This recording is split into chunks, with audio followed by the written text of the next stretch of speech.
Hər vaxtınız xeyir olsun. YouTube, Instagram və TikTok hesablarımı takib edib, videolardan yararlanıb dostlarınızla paylaşmağı unutmayın. OTK sınaq imtahanına salınmış sualın izahına baxacağıq indi. Tangens alfa verilib bizə 12/5 və bizdən belə bir ifadənin qiymətini istəyirlər. Gəlin tangens alfanın tərifini yadımıza salaq.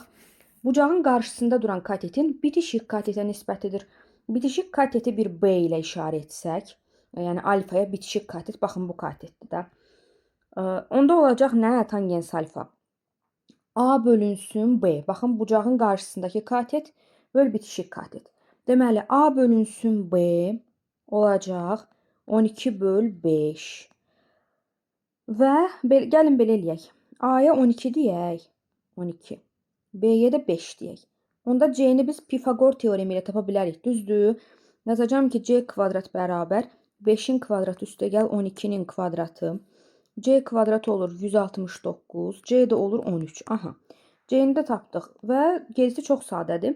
Bizdən nə soruşulur? C çıxa böl C üstəgəl A. Gəlin aparaq yerinə qoyaq. C çıx A, yəni 13 çıx 12 surətdə olacaq. C üstəgəl A, yəni 13 üstəgəl 12 məxrəcdə olacaq. 13 çıx 12 1 edər, 13 üstəgəl 12 25 edər. Düzgün cavab olacaq C variantı.